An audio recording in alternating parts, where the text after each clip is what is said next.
नमस्कार. एका अत्यंत महत्त्वपूर्ण आणि गंभीर विषयावर आपण आज बोलणार आहोत, त्यामुळे व्हिडिओ स्किप करू नका. यातल्या प्रत्येक माहितीला जाणीवपूर्वक ठरवून शांतपणे बघा. नुसतं बघू नका, तर याची जाणीव आपल्या आजूबाजूच्या सरकारी यंत्रणेला करून द्या.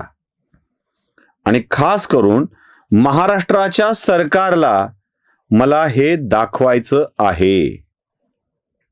काय होतंय? हा प्रयोग आहे? हा घातपात आहे? ही हॅकिंग आहे की आणखी काही? या सगळ्याचा विचार केला पाहिजे. मी जे आकडे तुम्हाला सांगतोय ते 1 लाखाच्या आसपासचे आहेत आणि पद्धत वेगवेगळी आहे. हीच पद्धत उत्तर प्रदेशात सुद्धा अवलंबली गेलेली आहे. हे कशासाठी आणि का ते समजून घेणं आवश्यक आहे. व्हिडिओमध्ये क्लिष्टता येऊ नये यासाठी मला आणखी माझ्या सहकारी असलेल्या निशिगंधाला मी मध्ये घेणार आहे. ती तुम्हाला याचे आकडेवारी समजावून सांगेल आणि मी काय घडतंय ते सांगेल. मंडळी, किरीट सोमय्या सातत्याने या विषयामध्ये काम करतायत. यवतमाळ जिल्ह्यातल्या सेंदूरसनी या गावामध्ये त्यांना एक जबरदस्त प्रकार लक्षात आला.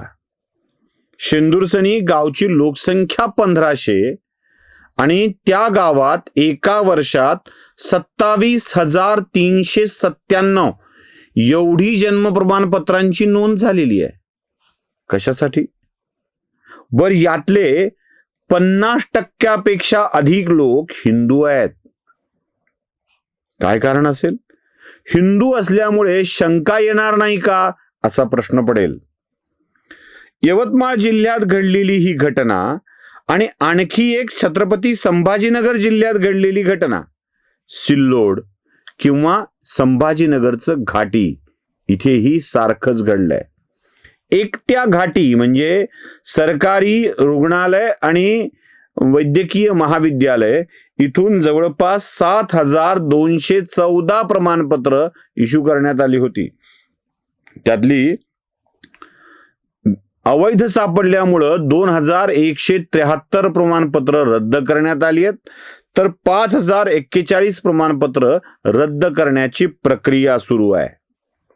असंच घडलंय अमरावतीमध्ये आणि असंच घडलंय उत्तर प्रदेशामध्ये. सगळ्यात पहिल्यांदा निशिगंधाला मी सांगतो की यवतमाळ जिल्ह्यातल्या आर्णी तालुक्यातल्या शेंदूरसणीमध्ये नेमकं काय घडलंय ते समजून सांग. यवतमाळ जिल्ह्यातल्या आर्णी तालुक्यातलं शेंदूरसणी नावाचं छोटंसं गाव. या गावची लोकसंख्या जेमतेम 1,500, पण मध्यंतरी या गावच्या ग्रामपंचायतीच्या रेकॉर्डमध्ये तब्बल 27,397 जन्माच्या नोंदी आढळून आल्या. गावची लोकसंख्या 1,500, पण या नोंदी होत्या 27,397. ह्या 27,000 लोकांना खोट्या जन्म प्रमाणपत्र पुरवण्यात आले होते. हा आकडा गावच्या एकूण लोकसंख्येपेक्षा खूप मोठा असल्यानं प्रशासन हादरून गेलं. वरवर पाहता ही एखादी सामान्य तांत्रिक चूक वाटत होती, पण तपासात हा एका मोठ्या सायबर फ्रॉडचा भाग असल्याची माहिती समोर आली. प्रत्येक गावात त्या गावच्या जन्माच्या आणि मृत्यूच्या नोंदी ह्या CRS सॉफ्टवेअरमध्ये करण्यात येतात. CRS सॉफ्टवेअर म्हणजे सिव्हिल रजिस्ट्रेशन सिस्टीम. या ग्रामपंचायतीचा हा CRS आयडीच हॅक झाला होता आणि त्याचे कनेक्शन हे मुंबई आणि दिल्लीपर्यंत पोहोचले होते. या 27,397 लोकांमध्ये हिंदू आणि मुस्लिम दोन्ही धर्मियांच्या लोकांचा समावेश आहे. पण ही लोक नेमकी कोण आहेत? या खोट्या जन्म प्रमाणपत्रांचा उपयोग ते कशासाठी करतायत? ते भारताच्या कुठल्या कोपऱ्यात राहत आहेत आणि ते खरंच अस्तित्वात आहेत का याबद्दल कुठलीही माहिती सध्या प्रशासनाकडे नाहीये. आता निशिगंधाकडून आपण हे समजावून घेतलंय, आकडे लक्षात आलेत. या आकड्यांच्या मध्ये हिंदूंची संख्या अधिक आहे हेही लक्षात आलंय. आता पुढे असाच प्रकार महाराष्ट्रात नव्हे तर उत्तर प्रदेशात सुद्धा घडलाय. उत्तर प्रदेशामध्ये नेमकं कुठे आणि काय घडलंय? उत्तर प्रदेशामध्ये हे प्रकार 2 वेगवेगळ्या प्रकारांनी घडलेले आहेत. एक, वेबसाईट हॅक करून नोंदणी करणे आणि दुसरा, ग्रामपंचायतीच्या सिस्टीमलाच हॅक करणे, म्हणजे जनसेवा केंद्र वगैरे जे असते त्याला आणि ग्रामपंचायतीच्या सिस्टीमला. कुठे घडलंय हे उत्तर प्रदेशात आणि नेमकं काय घडलंय? निशिगंधा, जरा समजावून सांग. महाराष्ट्राच्या यवतमाळ सारखीच घटना उत्तर प्रदेशच्या रायबरेली आणि बदायूं या जिल्ह्यात देखील घडली. रायबरेलीच्या 11 ते 12 वेगवेगळ्या ग्रामपंचायतीमध्ये तब्बल 52,000 खोट्या जन्माच्या नोंदी केल्या गेल्या. या रायबरेली जिल्ह्यातल्या कुठल्या ठिकाणी सगळ्यात जास्त जन्माच्या नोंदी केल्या गेल्या ते जाणून घेऊया. सगळ्यात पहिलं ठिकाणे पाल्हेपूर, या ठिकाणी 13,707 नोंदी केल्या गेल्या. त्याच्यानंतर नुरुद्दीनपूर, या गावची लोकसंख्या आहे 7,500 आणि इथं नोंदी झाल्या 10,151. त्याच्यानंतर पृथ्वीपूर या ठिकाणी नोंदी झाल्या 9,393. रायबरेलीनंतर उत्तर प्रदेशच्या बदायूं जिल्ह्यात अशा 40,000 खोट्या नोंदी केल्या गेल्या. यात हजरा ग्रामपंचायत सगळ्यात अव्वल आहे. इथली लोकसंख्या आहे 1,700 आणि इथं खोट्या नोंदी झाल्या तब्बल 18,000. त्याच्यानंतर फुलसी या ठिकाणी नोंदी झाल्या 15,000 आणि सैंजनी या ठिकाणी झाल्या 4,000. अशा प्रकारे बदायूं जिल्ह्यातल्या वेगवेगळ्या ठिकाणी तब्बल 40,000 या खोट्या जन्म प्रमाणपत्रांच्या नोंदी करण्यात आल्या होत्या. आता या खोट्या नोंदी कशा होतात तेही आपण जाणून घेऊ. सगळ्यात पहिला मार्ग म्हणजे ग्रामपंचायतीचे CRS ID हॅक करण्यात येतात आणि त्याच्यात त्या रेकॉर्डमध्ये ह्या खोट्या जन्म नोंदी करण्यात येतात. आणि दुसरा मार्ग म्हणजे ऑनलाईन जनसेवा केंद्राद्वारे या नोंदी केल्या जातात. या सगळ्या खोट्या जन्म नोंदी कशा प्रकारे व्हायच्या तेही आपण समजून घेऊ. सगळ्यात पहिला मार्ग म्हणजे ग्रामपंचायतीच्या रेकॉर्डचा CRS ID हॅक करून त्याच्यामध्ये या खोट्या जन्म नोंदी करण्यात येतात. आणि दुसरी गोष्ट म्हणजे ह्या सगळ्या जन्मनोंदी ऑनलाईन जनसेवा केंद्रातून करण्यात येतात. रायबरेलीत झालेल्या ह्या प्रकारात ऑनलाईन जनसेवा केंद्र चालवणाऱ्या एकाला अटक करण्यात आली, ज्याचं नाव होतं झिशान अहमद. तो आपल्या 15 सहकाऱ्यांसह रायबरेलीच्या वेगवेगळ्या ठिकाणून जनसेवा केंद्र चालवायचा आणि लोकांना हे खोटे जन्म प्रमाणपत्र पुरवायचा. त्यानं वेगवेगळ्या ठिकाणून आजपर्यंत तब्बल 52,846 जणांना ही खोटी जन्म प्रमाणपत्र पुरवली आहेत. पाहिलं? आता हे सगळं जरा नीट समजावून घेतलं पाहिजे.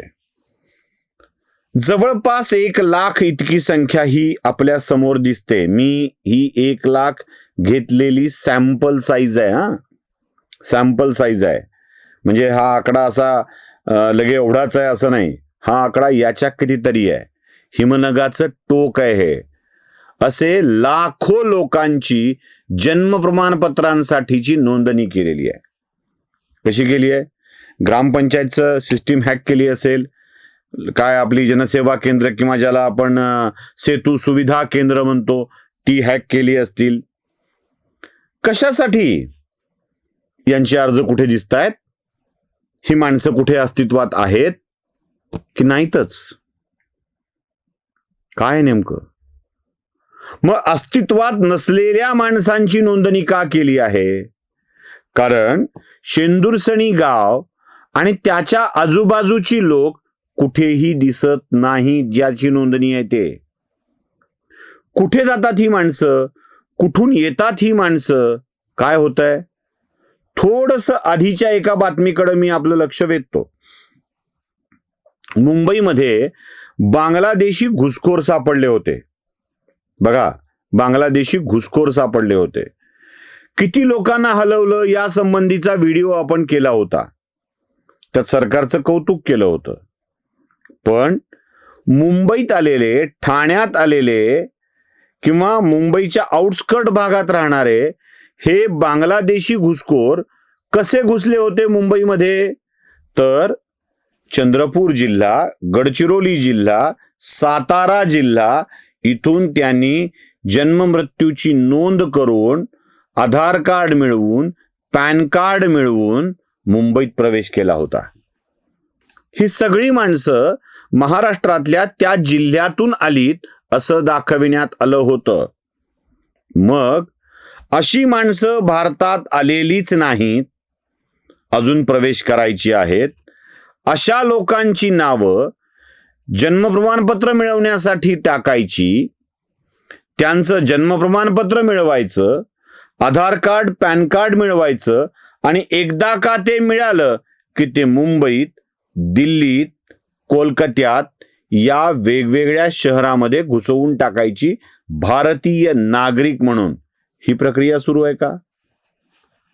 नंबर 2, शंका अशी येते की जर ही प्रक्रिया सुरू नसेल तर पत्ता नाही, नावगाव नाही, माणसं सापडत नाहीत, अर्ज सापडत नाही, मग का केलं जात आहे? हा प्रयोग आहे का?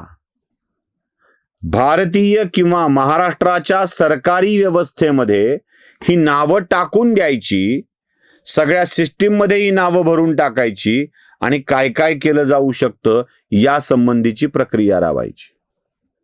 तपासायचं, बघायचं, चाचपडून बघायचं, असं हे चाललंय का? जर जन्म मृत्यू प्रमाणपत्राचं सॉफ्टवेअर हॅक केलं जाऊ शकतं, त्यात काही नावं ऍड केली जाऊ शकतात, तर सरकारच्या वेगवेगळ्या योजनांचे पैसे यांच्या खात्यावर टाकण्यासाठी म्हणजे आर्थिक फ्रॉड करण्यासाठीचा हा घोळ आहे का? सरकारला नागविण्यासाठीचा हा प्रयोग चाललाय का? या सगळ्या गोष्टीचा गांभीर्याने विचार करण्याची वेळ आलेली आहे. म्हणून किरीट सोमय्या जो प्रयोग राबवतायत त्या प्रयोगाकडे किरीट सोमय्यांची असली काहीतरी कामं चाललीत असं म्हणून न बघता या प्रयोगाकडे जरा वेगळ्या गांभीर्यानं, वेगळ्या दृष्टिकोनातून बघणं आवश्यक आहे. भारतात, महाराष्ट्रात लाखो लोक घुसविण्यासाठीची ही पूर्वतयारी आहे का? नंबर 1, किंवा सरकारी व्यवस्थेमध्ये गडबड करून काही किऑस तयार करायचा आहे का? काही गोंधळ घालायचा आहे का? नंबर 3, हा सायबर अटॅक चालला आहे का? आणि नंबर 4, हा प्रयोग आहे का? या सगळ्या गोष्टीचा गांभीर्याने विचार करण्याची गरज आहे. यासाठी तंत्रज्ञ, अधिकारी, पोलीस आणि वेगळ्या यंत्रणा यांची एक समिती स्थापन करण्याची गरज आहे आणि अशा लोकांना शोधून शोधून, टिपून, कान पकडून भारताबाहेर काढण्याची आवश्यकता आहे. नमस्कार. स्वधर्म जागृतीचा विधायक बुरुज